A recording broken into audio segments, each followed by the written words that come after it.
അപ്പോൾ നമുക്കിന്ന് അമ്മ വീട്ടിൽ പോയാലോ? പല്ല് ചെറുതായിട്ടൊന്ന് പൊന്തി തുടങ്ങിയിട്ടുണ്ട് കേട്ടോ. അപ്പോൾ നമുക്കൊന്ന് ക്ലിപ്പൊക്കെ ഇടാൻ പോകണം. അപ്പോൾ അമ്മ വീട്ടിലൊക്കെ എത്തി. ഇന്ന് ചക്കയും ചാളക്കറിയാണ് സ്പെഷ്യൽ. പിന്നെതാ ഞാൻ മാങ്ങ പൊട്ടിക്കാനൊക്കെ പോയി. ഇത് എൻ്റെ വീട്ടിലെ മാങ്ങയാണ്. അപ്പോൾ മാങ്ങയൊക്കെ പൊട്ടിക്കുകയാണ്. കഴിഞ്ഞ കൊല്ലം നന്നായിട്ട് മാങ്ങ ഉണ്ടായത്, പക്ഷേ ഈ കൊല്ലം മാങ്ങ നല്ല കുറവുണ്ട്. എന്താണെന്നറിയില്ല, ആരോ കണ്ടിട്ടു. ഇത്രയും പൊട്ടിച്ചുള്ളൂട്ടോ ഞാൻ കൊച്ചിയിലേക്ക് കൊണ്ടുപോകാൻ. അപ്പോൾ മാങ്ങയൊക്കെ പൊട്ടിച്ചു. അത് കഴിഞ്ഞിട്ട് അടുത്ത വീട്ടിൽ വർത്താനം പറയാൻ പോയി. കുറേ നാളൊക്കെ വർത്താനമൊക്കെ പറയാൻ പോയിട്ട് അപ്പോൾ അവിടെ വീട് റംബൂട്ടാനൊക്കെ കണ്ടു. അങ്ങനെ റംബൂട്ടാൻ്റെ കുറച്ച് വീഡിയോസൊക്കെ എടുത്തു.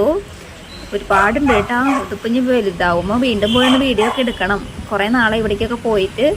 അപ്പോൾ അങ്ങനെ ഞാൻ വീഡിയോ ഒക്കെ എടുത്തു. വീണ്ടും അവിടെയും മാങ്ങ, അവിടെ വേറെ തരത്തിലുള്ള മാങ്ങ.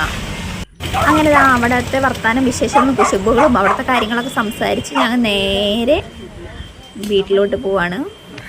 മാങ്ങ എന്ന് പറഞ്ഞാൽ ഒരു വൈബ് തന്നെയാണ്. കാരണം ഏത് വീട്ടിലും മാങ്ങ ഉണ്ടായാലും നമ്മുടെ വീട്ടിലുണ്ടായാലും മാങ്ങ പൊട്ടിച്ചില്ലെങ്കിൽ സമാധാനം ഉണ്ടാവില്ല. അതുകൊണ്ട് ആ വീട്ടിൽ മാങ്ങയും പൊട്ടിച്ച് അവിടുത്തെ മാങ്ങ എന്ന് പറഞ്ഞൊരു പ്രത്യേക തരം മാങ്ങ. ഞങ്ങളുടെ വീട്ടിനേക്കാളും വേറൊരു തരം മാങ്ങ, ഒരു വൈലറ്റൊക്കെ. അപ്പോൾ ആൾക്കാരൊക്കെ പറയും ഉജ്ജാരം മുക്കിയിട്ടാണോ ഈ മാങ്ങ ഉണ്ടാക്കിയതെന്നൊക്കെ അങ്ങനെയൊക്കെ പറയണൊക്കെ കേട്ട്.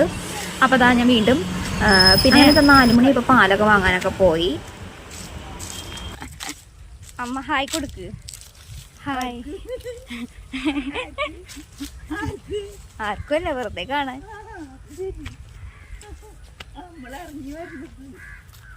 ജാതിക്കത്തോട്ടം. അത് കഴിഞ്ഞതാ അവിടുത്തെ ജാതിക്കത്തോട്ടം, അവിടുത്തെ പറമ്പിലെ. ഇത് വേറെ ആദ്യ പറമ്പാണ്, ചുമ്മാ വീഡിയോസ് എടുത്തുന്നുള്ളൂ.